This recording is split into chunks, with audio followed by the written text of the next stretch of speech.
ประเทศไทยให้ความรู้คู่ความสุข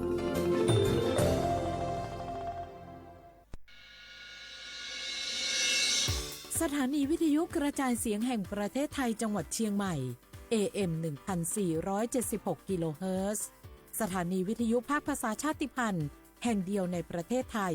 ที่มีความทันสมัยเชื่อถือได้สร้างอัตลักษณ์กลุ่มชาติพันธุ์สู่สากล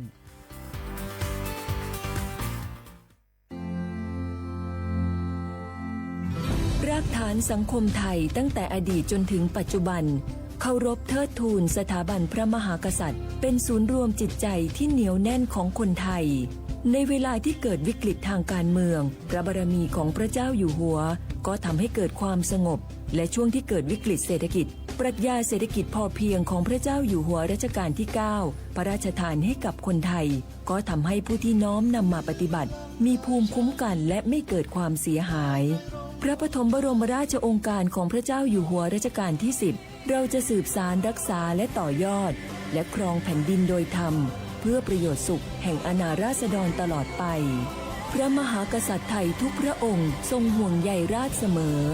สถาบันพระมหากษัตริย์ไทยศูนย์รวมใจไทยทั้งชาติ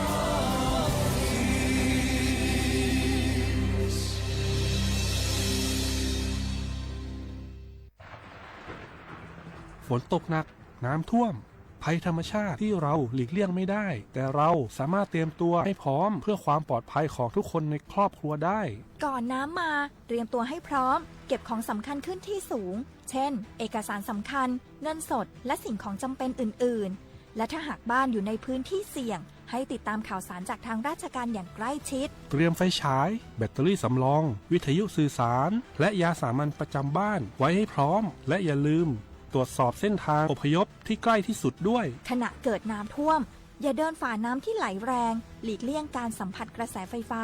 และหากต้องอพยพให้ปฏิบัติตามคำแนะนำของเจ้าหน้าที่อย่างเคร่งครัดเมื่อภัยผ่านพ้นตรวจสอบความเสียหายของบ้านและทำความสะอาดเพื่อป้องกันโรคที่มากับน้ำท่วมเตรียมตัวให้พร้อมก่อนภัยมาถึงเราจึงจะปลอดภัยด้วยความปรารถนาดีจากสำนักงานประชาสัมพันธ์ที่ 3 กรมประชาสัมพันธ์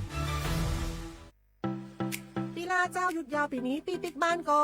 ปิกกาคือเติงหาที่บ้านไม่ได้ปิกมาหลายปีแล้วใครไปกอดป้าอุ้ยแม่อุ้ยแล้วโอ้ดีใจขนาดเลยมาทางเส้นใดน่ะรถนักขนาดกำลังพอเส้นทาง GPS อยู่เนี่ยมันซอกปลาหลงว่าจะเลือกเส้นทางลับแล้วก็พอเส้นทางเลี่ยงที่มันมีจุดบริการประชาชนต่างๆถ้าเอารถไปเช็คแล้วยังเจ้าเรียบร้อยแล้วเต็มน้ำมันเครื่องน้ำมันเบรกน้ำมันเกียร์ผ้าเบรกลมยางไฟรถพร้อมขนาดจะฟังปิ๊กผูกมาเจ้าเลยแต่ว่าแรงเนี่ยติญาการจะพาไปเลี้ยงว่าจะไปแดนทรงตายเนี่ยน้อยโอ้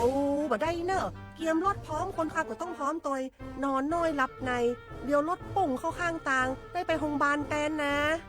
แต่อันต่อไปละเดี๋ยวเช็คเส้นทางเสร็จพี่จะไปนอนละปิ๊กบ้านปลอดภัยนะพี่เดินทางปลอดภัยใส่ใจกฎจราจรด้วยความปรารถนาดีจากสำนักงานประชาสัมพันธ์ที่ 3 กรมประชาสัมพันธ์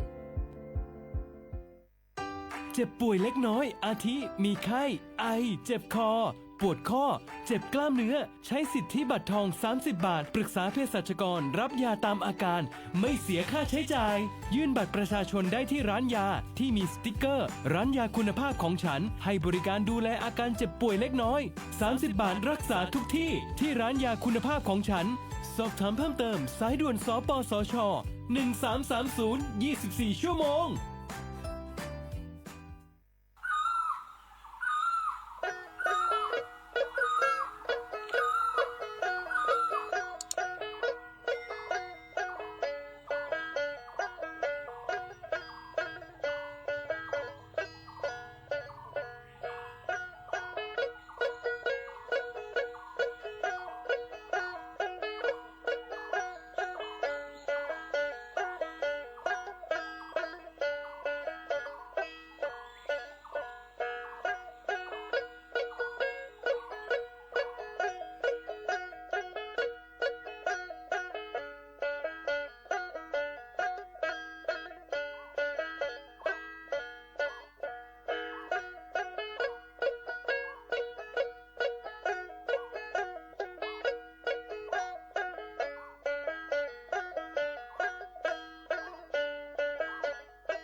小话不来画画，那么啥，你莫画你啥莫个，啊我历史我都做的画不了啊，啊我历史我ประกาศไว้ประที่หมายงานสถานีวิทยุกระจายเสียงแห่งประเทศไทยจังหวัดเชียงใหม่วันโดยจังอ่ะเอาวิทยุมือยาบะเฮยีระบบยา AM ยี่ความถี่บะเฮที่ตัวลิยาฉีดสืบโชว์ขึ้นกว่าโดยจังอาทิตย์ถ้าระบบไลฟ์ส่งไงFacebook เพจเบอร์สวทเชียงใหม่ AM 1476กิโลเฮิรตซ์ที่ไลฟ์สดยังไงในบะเฮในยาโฉมโมควานีเจโมเฮแต่ขวาด้วยที่มูลบะเฮหนีโมควานี3โมงนาทีเนี่ยควานีนาญัดซะที่เนี่ยดองงานี่เมที่เนี่ยงอปัญญาเอาลิสู阿爸们也是出下生人啊，你们听你不是安逸有可你都你正话夸我历史阿爸们也是我是把它干嘛。อันนี้ว่าไทยอาบางไม่เคยได้ไปถึงมาสี่ห้าลี่ยังไงได้ไปถึงว่าเงินหนังวะยังไงวันศุกร์ที่สี่ไงเดือนกรกฎาคมไงพอสอบคือ2568ไงนี่ไม่เป็นหนังวันนี้สั้นไหนไม่เป็นหนักโฉยวันนี้ไม่เป็นหนังนี้หนักโฉยยังไงไม่เป็นวันหยุดราชการจังหวัดไงสถานการณ์ที่ว่าผมมาซื้อเป็นสั้นไหนเอาวิญญาณหน่วยงานราชการยี่ติดต่อทดลองยังเป็นไงสมัครฟุ้งไงสุดพอไม่เคยเดินหน้าถิ่นยังค่อยเนี่ยหนังวันยังสังเกตดูวันเวลาราชการไม่เคยยี่จียังว่าไปมุกเกิดค่อยเนี่ยรีมุกเกิดสิ่งยังไงหน้าถิ่นยังค่อยเนี่ยหนังวันยังสังเกตที่ยังไงนี่ไม่ถึงเราคือช่วงเราจะมาปีใหม่สื่อจีนสมังโง่มันยังคือมุสารัฐมนตรีว่าการกระทรวงไงการท่องเที่ยวไงที่ยังคือกีฬาไงย่าแต่มาประกาศยุฟลามังก็คือมุสาที่บอกว่าโรถเบียนไงเที่ยวไทยคนละขึ้นมาคือยินระบบมาเธอชื่อว่าบ่ได้ไงปิดชั่วคราวไงช่วงไงที่บอกคือยากว่าES ทันเราไว้แอดทันเราใจไปช่วงไงทำไมที่ดีจักจังที่บอกว่าก็ละโรถเบียนยีสุงเป็นยังไงอะไรเงี้ยบ่คือที่ล่ามัดวัดที่เลยโรถเบียนเป็นไงก็คืออันนี้มันเกิดไปยังไงไม่มีผลกระทบไปยังไงว่าก็ลากว่ารถทะเบียนยีสุยังไงอาชีพมันครบเลยของงานอาชีพพูดได้ว่ายากมันสัตย์ยี่ระบบแต่มีปัญหาจนระยะคือกว่าเลื่อนกว่ายืนยันตรงนี้มันคือเธอแก้ไขบริษัทของงานอันนี้บางอย่างคือกว่าแอดทำรัดว่าคือไงแต่มาที่ว่าใจยังไม่ใช่ไงอธิบายคำภาษาขยะคือแอดที่คนละครึ่งไงรถทะเบียนมันเธอยี่ปิดระบบเธอชั่วคราวเธอเงาะเธอจีชิดรับพลังงานมาเคยมาปีมาสุดยอดช่างที่ทางมาแบ่งชื่อไงว่าก็ละมาโรถเบียยีสูงมันยังคือชื่อหมอกคบไปยังไงมาคือเนี่ยยี่ปัญหาคือหมดโจชของงานยังคือตีใจฝรั่งงานจะบางอย่างที่ถือว่าประกาศฝรั่งว่าช่วยถือว่าตีปีมาที่สุดยอดช่างงานที่ถึงมาโง่มันยังไงทำไมคือก็ละคือเนี่ยว่าช่วยเราเคยแต่ร้อยแต่ข้อเลยปีมาประกาศจังมาสายไปเรียกว่ารัฐบาลยากว่ากัญชาเนี่ยคืออันนี้ก็คือที่จีบเนี่ยคือเสรีเยี่ยมมังอ่ะมาอะไรเนี่ยอะไรเยอะคืออะไรดียินน่าชงอ่ะอะไรบ้างมาสารสุว่าจีบกัญชาเนี่ยคือยุ่งเลยยุ่งไงที่มาเรียนเนี่ยเชื่อเรื่องมันคือเนี่ยหมอเยอะชงงานที่แบบว่าไม่ยังชงงานที่มาสายรัฐบาลไม่ยังคือจีบไม่ยังคือว่ายาสูทันกำแพงไงสุว่าเน็ตสนมิตรบ่อยอยู่เลยทีเดียวอยู่เจ็บเรื่องไงทำไมงานที่ไม่ยังคือทายาตำรวจเชียงใหม่ไงยังบ่คือว่ายี่ร้านกัญชาเปิดสูงมันยังไงมากว่าใบอนุญาตจุดสูงมันยังคือเปิดยินหน้าบ่ได้ไงที่ยังว่ามาใบอนุญาตมาจุดก็คือถ้าเปิดไงเปิดมันหน้าบ่ได้ของไงปีว่ามาโซทับฟูบ่คือง้อฟูฟ้าฟูบ่คือฝ่าฝืนพะเยาไม่เคยไงโคเบลเคยจำคุกไม่เกิน1 ปีไงติดโคเบลหรือไงมันก็ชื่อเคยมันก็ชื่อโคจามาเคยเนี่ยมุบัตสุที่เรียกโคจาบริจาคงานที่บ้านมันจะเคยมุสาโซว่ากัญชาจีบใช่ไหมเคยเสรีมาเคยยุ่งเลยอยู่ไงเนี่ยชื่อว่าอันนี้จางเชื่อว่าอันนี้ยังมาเคยที่ได้ยินมันเอาไงที่บ้านเคยมุสารับเปิดโซ่ลิชิวสมัยเคยที่กัญชาที่พวกนี้ไงใบอนุญาตจุดว่าอย่างไงมาใบอนุญาตมาจุดว่าคือเปิดมันหน้างอมันหน้าช่องงานที่ยิ่งกว่าบอกปีว่าใบอนุญาตจุดสูงยิ่งปีว่าหนุ่ยรับมาเปิดรับมาหนุ่ยใบอนุญาตจะเป็นกว่าคือยูวุโซยูวุโซเอาละพาพวกเราไม่ยายูวุโซคือกว่าใบรัดบองแพงไงสุกหมอข้อนี้ใบรัดแพงมายี่ไรมาอีกมายูวุโซคือยูวุโซยูวุโซคือใบรอบแพทย์แต่เราก็ไม่ใช่ไงปีข้อโนกัญชาไงโนจีบมาพาวุยก็คือโนใบรอบแพทย์จัวโปรงงานกว่ายี่วุสุไงอธิบายว่ายี่วุสุคือปีข้อยายี่วุสุใบรอบแพทย์มันจะเป็นคือถาวรไงมันคือผิดกฎหมายยังไงไม่ยากตำรวจที่ได้แจ้งฝรั่งปีข้อโนสุนุยรับไปแล้วโนคือใบอนุญาตตรงก็คือยี่วุสุใบเราแพ้ผ่านมันจะเป็นอนุญาตอีจีเป็นงอฝ่าฝืนไงที่เรียกว่าก็คือผ ผิดกฎหมายเอาใช่ไงบ่เคยจำคุกไม่เกิน1 ปีไงคูเบลที่คูเบลที่ยังฟูบ่เคยยิงปัสสาวะเสียคนจ่าพวกไงอันบ่เคยไงเอาว่าชิคว่าไงมาเคยสุดแผ่นไปไงมาเอาสุดไปไล่รับเปิดสุดไปไงทีเดียวแต่ปีมากไงมาเฮียทีเดียวแจ้งฝรั่งไงมาเคยตันโนเจ้าใหม่มาไงทีนี้ที่ถึงมาโง่เป็นยังไงมาเคยสำนักงานกรมอุตุนิยมวิทยาไงที่มีทุกปัวกูนี่ส่วนไงยาเคยจะมาแจ้งเตือนพลังงานภาคเหนือแล้วพวกมันไงยาบ้าเคยเจอวันที่4ไง15ลิงยกขยัน15ช่วยเนี่ยสิงานมายาเตือนจัดเจอกรมอุตุนิยมวิทยางานฉบับที่5งานมาเคยบางพื้นที่ไม่เคยเหมือนขึ้นเลยช่วงงานไม่เคยไม่เหมือนคือจะเคยจิ้มไม่เคยงานปัจจุบันเนี่ยเคยเหมือนเคยเรียกช่วงงานบางพื้นที่เหมือนลิสโลงอ่ะada masa kenya muku ke necessary งานเหมือนงานเลี้ยงงานอันนี้ไปเที่ยวภาคเหนือไปไงเธอวันที่4ไงเธอนี่มีข้อยังที่วันเย็นสง่าหนังเย็นสักเหมือนขยะคือเนี่ยเลี้ยงแบบไงอย่าไปเธอบริเวณจังหวัดแม่ฮ่องสอนจริงอาทิตย์เธอเจียงไฮ้ไงอาทิตย์พะเยาไงอาทิตย์เธอจังหวัดน่านอาทิตย์เธอจังหวัดแพร่ดงอาทิตย์เธอจังหวัดเชียงใหม่ไงลำพูนลำปางไงอาทิตย์เธอจังหวัดอุตรดิตถ์ไงอาทิตย์จังหวัดตากดงอาทิตย์เธอจังหวัดพิษณุโลกไงอาทิตย์เธอจังหวัดพิจิตรไงอาทิตย์เธอสุดท้ายเธอจังหวัดเพชรบูรณ์ไงธรรมยากรมอุตุนิยมวิทยาโดยมีทั้งบัวกูยิสุแต่ยิสุลียิงข้อนี้ส่วนนี้ซึ่งที่นางวันนี้นัดส่วนนี้วันนี้ซึ่งมาคือเหมือนคือที่เนี่ยเรียบร้อยงานแบบเขาชอบงานมาคือที่เนี่ยฝ่ายราชมงงานว่าไปคว้าอะไรกว่าเยอะไปงานมาแต่กับกูยิงว่าแต่พวกคือเหมือนคือเรียมันรีบงานอธิบายที่มาบ้างยากพอเป็นอย่างไงเอาที่พื้นที่มีความเสี่ยงบ้างเรา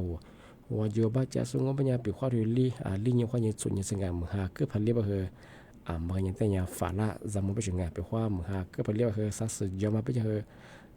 มีชาวกวยใหญ่ๆมางอมาคืออันตรายยังอันนี้คือน้ำท่วมมาคือเกลียนแล้วไปถึงไงกวยอย่างหนักพวกเรามานอประเทศจีนไงเมืองกุยโจบ้างไงเราคือโอ้โหมือหาลีสเลยไปคืออาจจะจะมางอละโชบะคือยาบะคือเนี่ยเชื่อมาคือมือซุ้มงะฮีมันคือเบี้ยมาแบบน้องละโชบะคือรอฮีนี่สักเตเดียวเขามังอาจจะคือโหลมันคือเพียงอาจจะคือเพียบูเบียวิชังไงเราคือมันคือมันคือมันขึ้นลิสต์แบบน้ำตัวยังไงมันสามารถเราจี้ให้ไงจี้ให้เราอำเภอพยายามไปไล่แบบคือน้ำท่วมไงบางพื้นที่ไงอันนี้ว่าญาติแบบนี้คือที่วันที่4วันนี้วันที่6กันเราที่สมพันธ์เหนือไงบางอย่างแต่เนี่ยฝาละจากหมู่บ้านช่องงาเอาเธอลีกอย่างข้อนี้ส่วนยิ่งเสือมาทุลักตัวงาแล้วก็เยอะงาเอาโลยูซุจากโลยูซุเป็นไงติญาลำมาลาวเยงาโลเชบงาที่ก็จะเป็นเฮียเราหายไปจะสื่อบิที่ลำมาดงจากว่าจะบ่าวเรื่อยไปแล้วไปฉีกว่าอย่างมาคืองามาคือมีความเสี่ยงไปคือมาแล้วก็เยอะแต่ยุคข้อมูลแต่กับกลุ่มนี้ไปเชิงกับยุคข้อมูลขึ้นเรื่อยไปคือวันที่ก็มาจำเป็นไงที่ก็มาอยู่สับไปคือทุลักยังมาคือมายิมาคือทันนะไปเชิงไงคือวันอยู่งานลีนี้งวนี้ส่วนใหญ่คนนั่งกันมันเราก็จะเห็นแต่เนี่ยแต่เรื่องความไผ่ไปเชิงไงอย่างมาแจ้งตัวเชิงงานที่เป็นยังไงนะคือมาซะบอกว่าตัวว่าชูฟังไงมึงกดมาคือเรานี่จะวัดซื้อบ่หรือไงนอบ้านป่นแสนทองจะมามึงกว่าเด็กฝรั่งแต่คนนั้นเนี่ยเชิงงา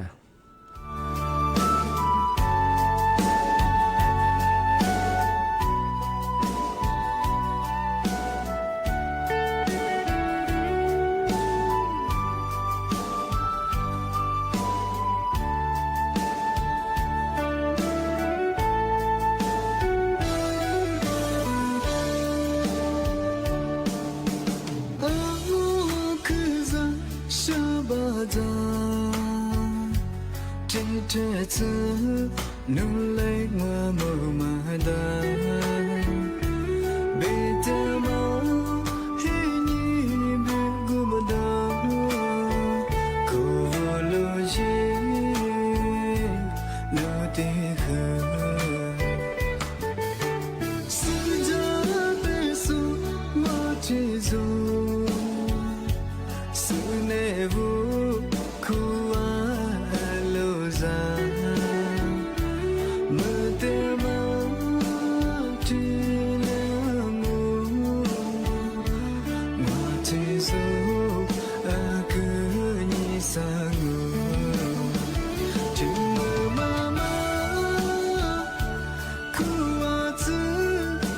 le su jate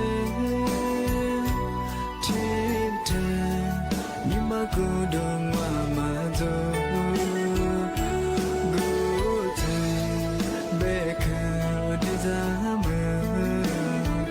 timma bila jine ku hi be wa lo chin ye za thi nya de chi solo chila we santa te ma chi ti no ti zo zama ni ma sa ko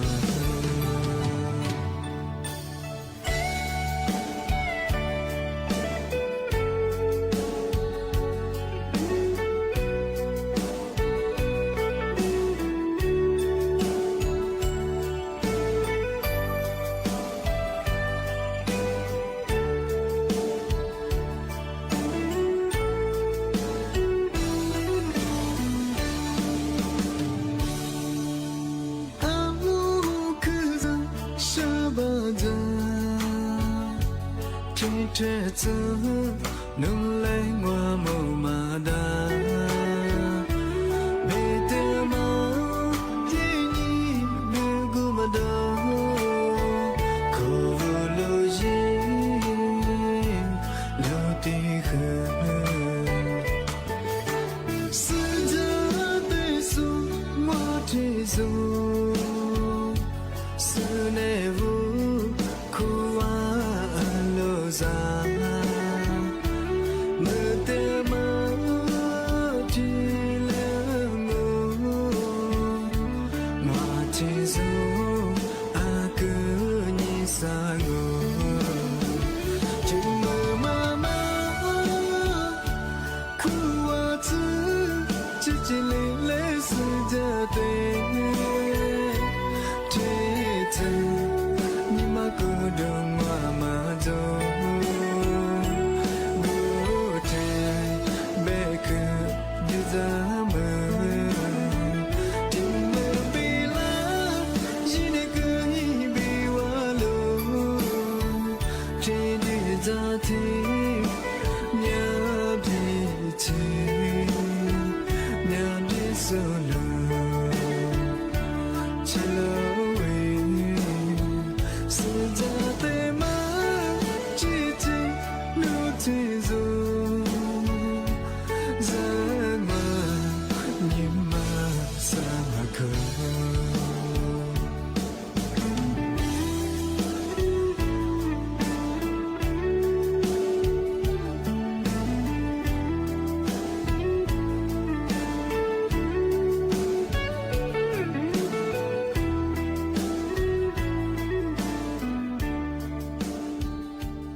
生命足，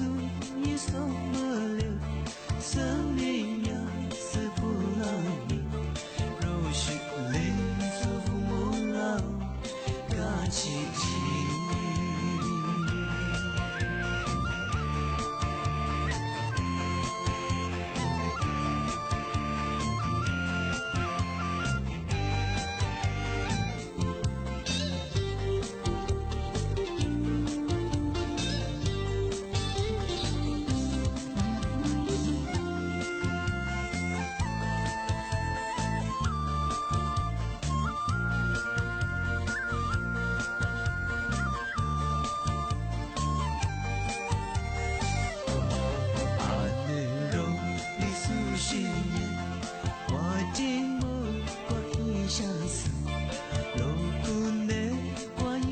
出す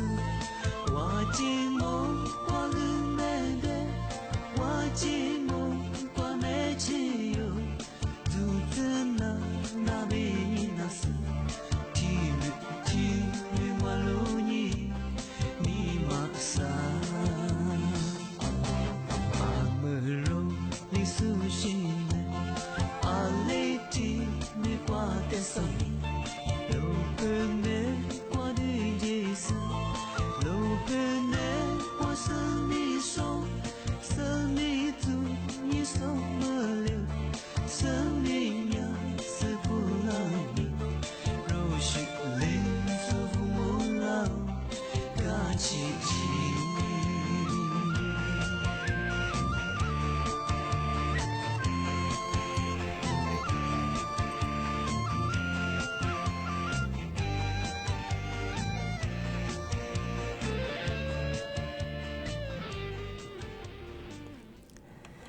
tí nhị tíถึงมาปีมาสุจิชาของชาวนาเอาถ้ามีส่วนว่าประเทศญี่ปุ่นว่าจะส่วนมาเฮืองเอามาสากวาญามีชาด้วยบางแผ่นนี้ไว้มาคือละที่เฮียความมัดสติด้วยบางที่บางเอาถ้ามีส่วนว่าจะส่งบรรยากาศติดตามยี่ข่าวยี่ดูทีดีกับกุญยี่กับตุยยี่ไม่ใช่ที่ยังว่าเจ้าหน้าที่ที่เราสถานทูตเงาะไทยว่าจะคือทีดีแจ้งเตือนยังเอาถ้ามีส่วนงานada bang banyak masa banyak so gua mendugaประเทศจะสบายmasa soละช่วงที่ดีจัดจะมาที่ดียิ่งจะบดงานกว่าย่าbanyakกว่าจุดกว่าแผ่นดินไหวมันคือไงย่ากว่าบ่หอเกาะโทกันละบ้างโทกันละมาคือเนี่ยด้วยมันคือที่เฮียซาซที่ขวาสติด้วยบดงานมันคือดูมีอาชีพงานอะไรบางอย่างที่ดีแจ้งเตือนยังไงถึงสถานทูตไทยไงว่าถ้ามีส่วนประเทศญี่ปุ่นจะสบายงานมาติดตามข่าวเหาะสถานการณ์ที่ติดตามยังไม่ถึงงานที่ยังยากเจ้าหน้าที่โซอารีแน่นายยังกุลตายยังบ้างงานมาจะมาที่ปีมาเจนเตยช่างงานที่ทำอะไรมาเจอช่างงานเมื่อสัปดาห์ที่เรามีได้มาไงเอาว่าประเทศญี่ปุ่นเลยมั้งเมื่อสัปดาห์อันลึกกว่าเนี่ยขึ้นยันด้วยช่างงานเมื่อสัปดาห์เอาถ้าเป็นว่าภาคใต้ถ้าเป็นว่าคือยังเป็นคือจังหวัดพังงาถ้าเป็นว่าคือยังหลายพื้นที่คือมีขึ้นยันด้วยช่างงานที่ยังว่าประเทศอินเดียคือยังบางอย่างคือแจ้งตื่นบางอย่างบางอย่างถ้าเกิดแต่ชีวิตไม่ช่วงงานทำบางอย่างให้แบบฝรั่งที่ยังว่าถ้ามีโซประเทศญี่ปุ่นจะสบายงานมาติดตามข่าวคือที่ติดตามยังไม่ช่วงงานบางอย่างยังไม่คือที่ยังมัดเสือที่ยังความมัดที่เรียนด้วยไม่ช่วงงานที่แผ่นดินไหวบางอย่างประเทศญี่ปุ่นบางอย่างคืออาจจะแบบนั้นอันนี้ชื่อว่าแผ่นดินไหวบางคือสึนามิเงาะที่เด็กกำลังมาคือที่เด็กใบยาสูบจูงเอามาสาบานสุยาเจ้าหน้าที่คือว่าจะสุดแล้วกันที่เด็กหลักสูตรจ่ายเจ้ามาที่เด็กทอยกันที่เด็กยังที่นี่คือมาคือจะว่าจะสุดแล้วกันที่นี่ติดตามข่าวยิ่งจะอ่อนง่ายมาถึงมาปีมาสุดจริงช่างที่ถึงบ้านก็ไม่ยังมาคือชิลาว่าเขาอยากคือทุกฝ่ายนั้นยังฝ่ายงานมาคือว่าไม่ได้ทำมูลค่าตัวความปังกายอยู่ไงอย่าไปมันยังยิ่งข่าวยิ่งปองเป็นไงจะมาสามารถตรงว่าเมียประกาศมาคือไงยี่ปองไงจกันที่ยาธนาคารข้อนี้ประกาศยังมาคือไงทำสัญญาว่าฟิบูว่าจะมาสุดท้ายกดแชร์ยังมาคือไงย่าเป็นอย่างคือมาสัตธนาคารกรุงไทยข้อนี้เปิดทะเบียนไงผู้บ่าวนี่แชร์บาทที่เล็กกู้ไว้ไงแต่มาคืออันบัตรมาคือลีตัวสายยาสบาทที่เล็กพอยังบ่ลงที่อันบัตรมาเบื่อมังที่มาคือว่าเครดิตบุรุษมาเช่โรงงานนุปวันหรือการสูบมาเช่บ้างบางคนโนมาสนใจบางคนมีรายเงี้ยรถทะเบียนยี่ห้อโรงงานการย่าบริยาธนาคารตัวรายเงี้ยประกาศบางคนย่ามังงาบริงานบางกลุ่มมิชาชิงหลักสมบัติสุตัวย่าโลโก้ธนาคารกรุงไทยแต่นี่คือว่าย่าธนาคารช่วยตียิงว่าเราเคยโฆษณาเยี่ยมาทีเดียวคือราชงานบางคนทำยุติบริงานมาคือแต่สมมติว่าปีว่าว่าที่ชื่อว่าฟิบุว่ายังไงที่ตอมใบเลียววิดีโอที่ชื่อไงฟิบุว่ายังสุดที่แชร์บางอย่างข่าวยุบปอกคืออย่างปีว่าโน้ตก็มาแน่ใจแต่ก็มาไฟชีบางว่าว่าธนาคารนี้ติดต่อสดถ่ายนั่งทำไมแต่มาเจนต่อช่างงานซะแต่ก็ถือว่ามาซื้อบัญญัติคือว่าย่านี้เกิดบางอาสุกับฟุบาก็ใช้จะว่าพมุลบางว่าวิยิ่งรถทะเบียนบางจ้าสุเวลายิ่งบาทวิข้อมูลเดียวมังวิที่ได้กึ่งบัญชีดีมังช่วงงานมันยังขึ้นยังไม่เชื่อแต่ละยังอาจารย์วิข้อมูลแต่ยังสุกว่ามาข้ามาพยาบาลมาคือบอกว่าคือมาข้าก็แรงอาจารย์โนแบบดา ข้อมูลแต่ยังสุว่าบัญชีม้าปุ๋ยบ่เฮินมาผิดกฎหมายอยู่งะอาจารย์นุ้ยข้อมูลแต่ยังว่ากับพนักกันยังมาตุเชียมาหึงกว่าที่อีนางะอันนี้บ่คือข้อมูลมันคือมาแล้วคือตัวที่เกิดมันนักงะมันก็แต่จะมาแจ้งเตือนช่องงะอธิบายมันยังไงนี่มีที่มันเราคือนั่นละปีมามาคือที่แรกตัวช่องงะบ่คือเส้นในแดงงะสมมติว่านี่จิมว่าทุกความหมดแล้วก็งะเขาว่าถ้าวิทยุนั่นจะส่งไลฟ์สดที่สุดคือบ่มองที่นี่แต่ไม่ได้ใช้ความทายาไม่มาคือยาทายากรมอุตุนิยมวิทยาที่มีตัวบัวกุญิโซแต่ยิโซไม่ยังนี่มีข้อยินที่วันยัดสงนั่นยัดสคือพันธุ์เนี่ยยังหลายจังหวัดมือหาขึ้นเรียบรุงเพราะว่าที่พื้นที่กว่าวันจุว่าจะส่งมีความเสี่ยงจากว่าติญาฝาละจะบอกว่าเชิงเป็นความมือหาคือพันเรียบเหงาดินสไลด์มันแล้วก็ชิงวยยังมาดูงอน้ำทุ่ยมังสัสจามาเฮติลิเกน่าบางแบบมาแต่ฝาละจะมองชงง่ายมาถึงมาเจงเตยช่างมันสับเฮจิมันเฮปัสสับเฮมือหายาแล้วเลี้ยวมกตัวอย่างเฮนเซอร์เลยมันคือขึ้นเลี้ยงต่อสันไซน์ปูโดยสิ่งที่ปูมาขึ้นเลี้ยงมาเราก็เยอะแต่เนี่ยจะมองชงโลชิสเฮโลชิสเฮแต่เนี่ยชิมือหาลิเซโลชิสเฮจะกุจุลังมาขยันจะอันตรายอันที่เป็นยังไงแสดงเนี่ยสมมติว่านี้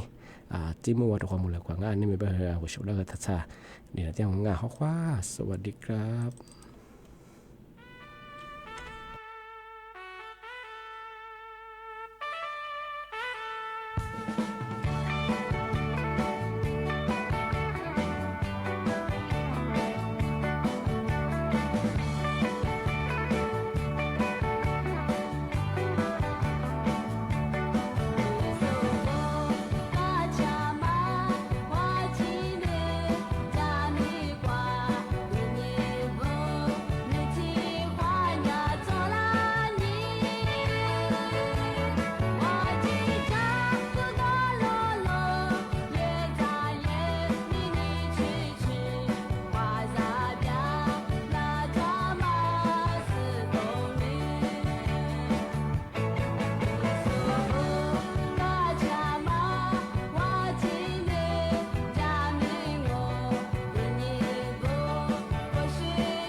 ประเทศไทยและเครือข่ายทั่วประเทศเสนอข่าวต้นชั่วโมง